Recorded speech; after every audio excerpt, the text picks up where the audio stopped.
السلام علیکم. قسط نمبر 1. میں تجھے ٹوٹ کے چاہوں سنیرا بانو کے قلم سے ماخوذ. یہ بھی ایک ہم لوگوں نے نئی کہانی شروع کی تھی، تو چلیے اسٹارٹ کرتے ہیں.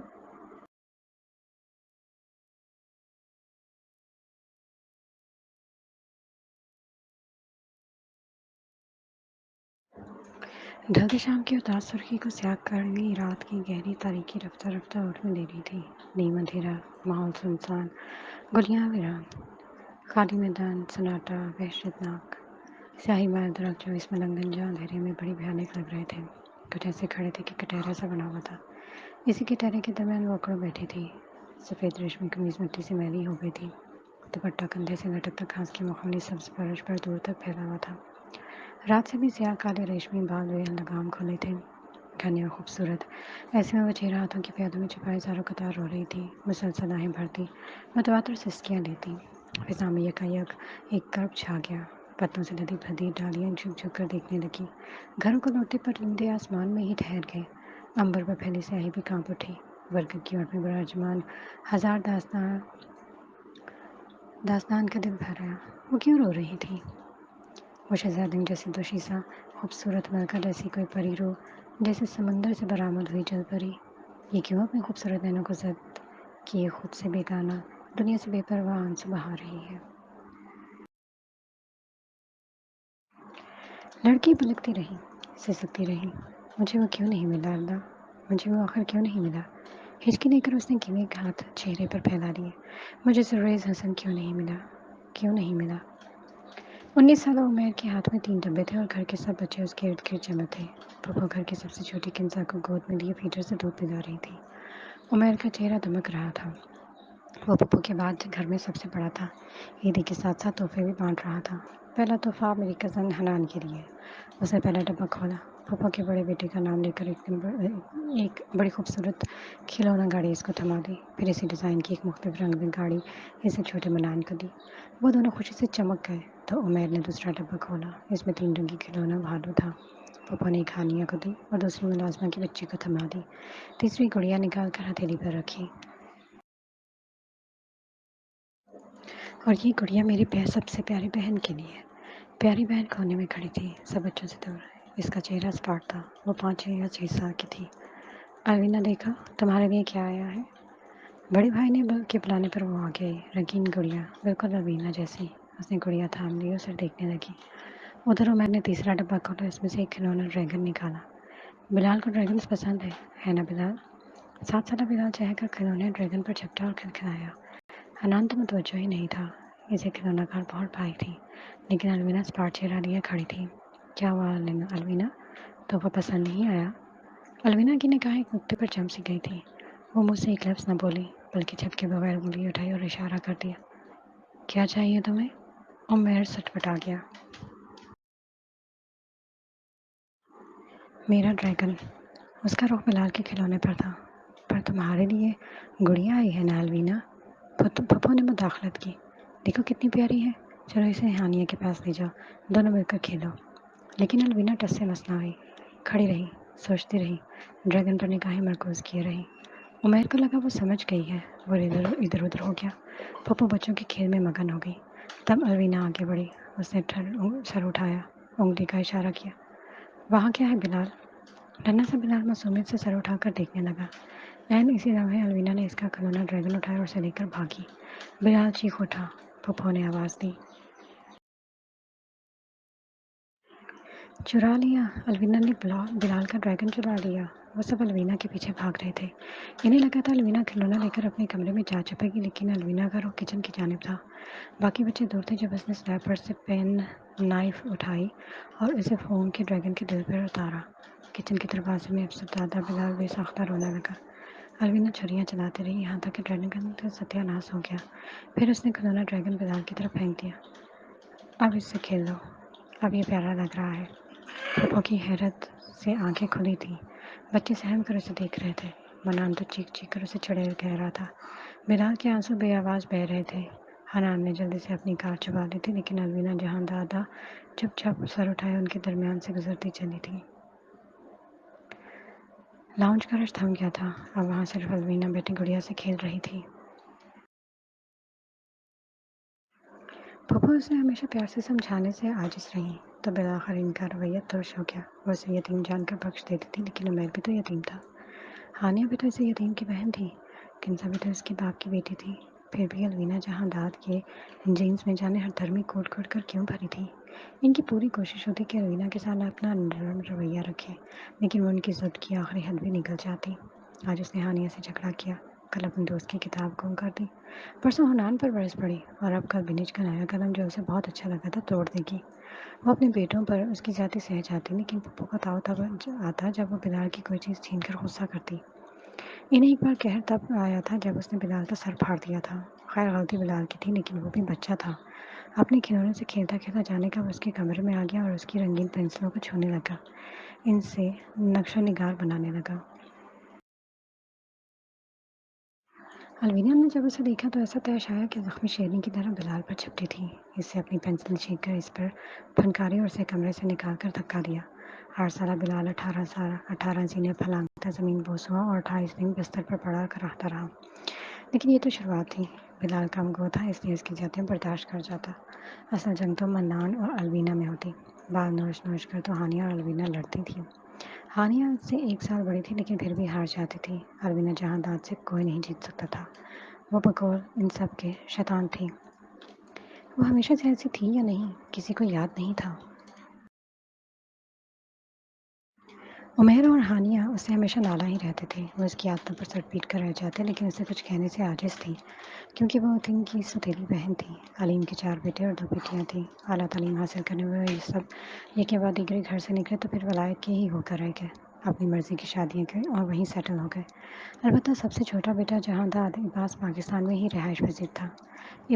عباس علیم کے اس مشترکہ گھر میں اب ان کا چھوٹا بیٹا اور بیٹی رہتی تھی۔ جہاں داد کے 2 بچے تھے، عمیر اور ہانیہ۔ جہاں داد کی بہن کے بھی 2 بچے تھے، بڑا حنان اور چھوٹا منان۔ عمیر 8 سال کا اور ہانیہ 2 برس کی تھی جب جہاں داد نے پہلی بیوی ہونے کے باوجود دوسری شادی کی۔ لو میرج جو زیادہ عرصے تک چل نہیں سکی، کیونکہ دوسری بیوی الوینا جہاں داد کو جنم دینے کے بعد گزر گئی۔ پھر کچھ عرصہ بعد پہلی بیوی سے کنزا جہاں داد پیدا ہوئی۔ تب الوینا جہاں داد کو کوئی منہ نہیں لگاتا تھا، لیکن پھر وہ ثانیہ بھی ہوا۔ جب جہاں داد عباس اور ان کی بیوی کا کار ایکسیڈنٹ ہوا تھا تو الوینا 7 سال، جبکہ کنزا بس 4 مہینوں کی تھی۔ عمیر MBA کر رہا تھا اور ہانیہ کا میٹرک مکمل ہونے کے قریب تھا۔ پھوپھو جان نے بھائی کے دونوں بچوں کو سنبھالا۔ کنزا ان کی جان تھی، جبکہ الوینا سے نہ تو ان کا سلوک اچھا تھا اور نہ برا۔ الوینا کو اپنے نئے رشتہ دار پسند نہیں آئے تھے۔ وہ ان سب سے نفرت سی کرتی تھی اور ان سب کو حقیر سا جانتی تھی۔